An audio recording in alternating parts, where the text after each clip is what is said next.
Tailor suits, whole team is fitted. You misdemeanor with it.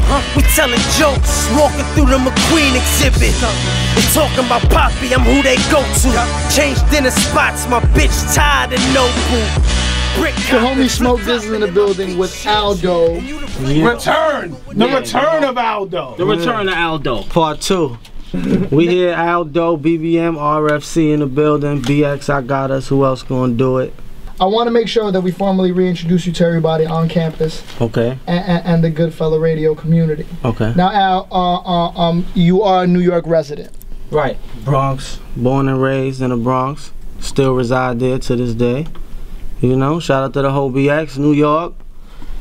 That sound, man. I don't like to say bringing it back, but yeah, you know, people who know what I do, you know, they know the raw sound, the harsh delivery.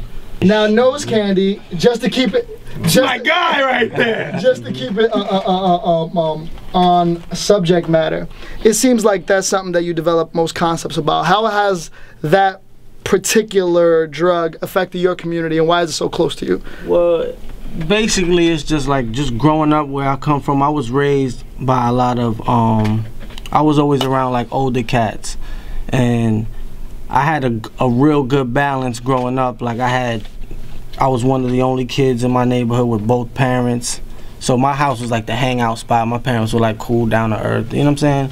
But then I chose to just be outside all the time, and just the older cats just kind of took me in. I was always like kind of, you know, more mature than the other kids my age, and that's just what was going on. And my best friend, his older brother, was like real heavy in the streets, so he kind of like took us in, and we just started running around behind him. And you know, I mean, it affects every community. Like, it's kind of cliche to some people or some listeners, like, oh, he's rapping about that or talking about that, but it's like, to me, because different. I feel like I can identify when I do hear your music, and I think about my family, how they were affected by it. Right.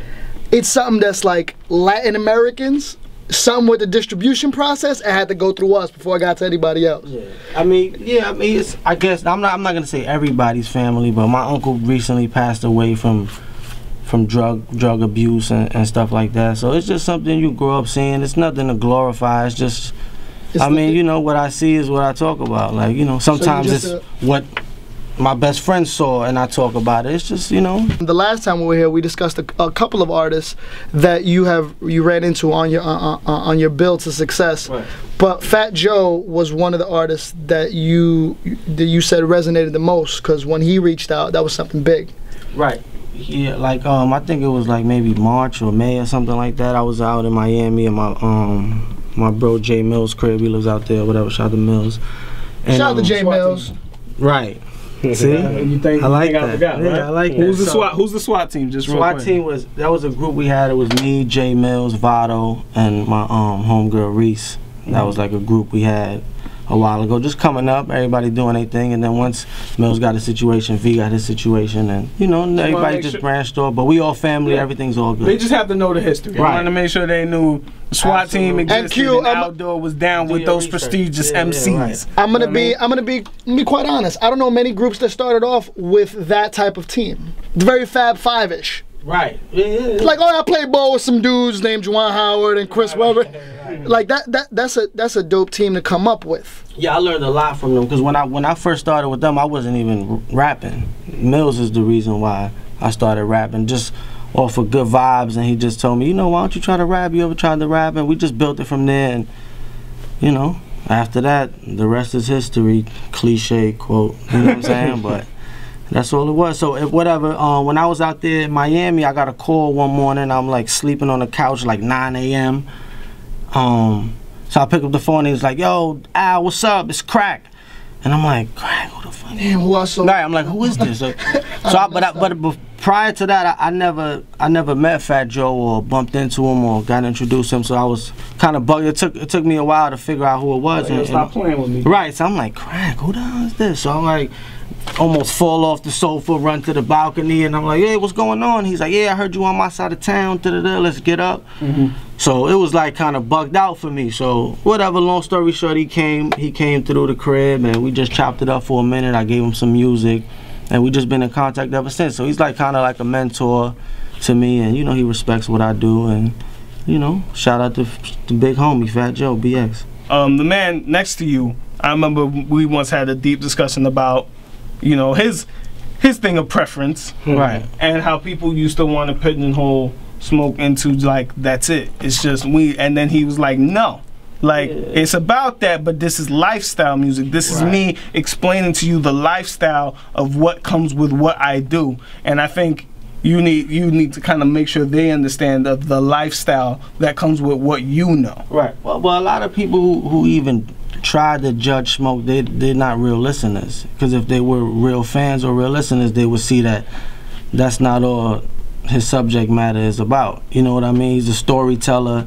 he's slick wordplay, flow switcher. You know what I mean? It's not all about what people, you know, people just take things and they run with it. They hear 2 songs on a blog, and that's what it's about, and they be like, oh, that's all he raps about. So, you know, if you take the time to listen, and you know what I mean, and just listen to a bunch of songs and stuff, you'll realize that I got music about my life. I speak on my son, girl problems. You know, it's just, I just prefer, that's just what I prefer. I just prefer street music, raw, you know what I'm saying, raw sound, because it's not that many people doing it. After this tape, it's gonna be all the way turned up.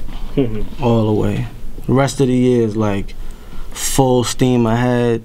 I can't, like, I'm excited. I feel excited more than pressure, you know what I mean? Because it's like, finally you feel like you put in so much work, and then you start to see people appreciate it. And then my brother Smoke, just to be like, you know what, like, I mess with this guy right here. Like, I mean, he's here. He's here. You know what I mean? That so speaks volumes within itself. You know what I mean? And he's a big artist in his own right. And just to be like, and he's still not where he should be or where he wants to be, I'm sure. And just to be like, you know what? Let me give some of my light to this guy right here. You know, we got a great relationship. It's like my brother, and it's just, it's a beautiful thing, man. Now, myself and Justin, we're always having conversations about success.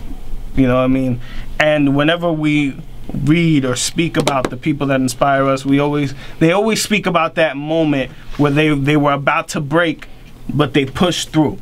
Right. Now, you have seen so many people around you moving, and I know you had to have those moments where you were just frustrated, where it was building up right here all the time. You know what I mean? And you could have. It wasn't like a mad thing. It was just like, I'm proud of everybody I know, but it's just like, I know I need to be there. I know I can be there. Exactly. Like, while you're sitting there being proud of everybody else, it has to drive you crazy, because at the same time you're like, but these dudes mess with me. Right. So why isn't everybody else on board yet? So how did you push through that feeling? I'm not gonna lie, I'm a real optimistic person. Like, I feel like timing is everything. Everybody gets their shot. You just got to be ready when it comes. So you know what I mean? When I see it coming, and when it comes, trust me, I'm not letting it go. I got the vice grip python action going on. Part of my life, tell Poppy I need 100 more, charter the flight.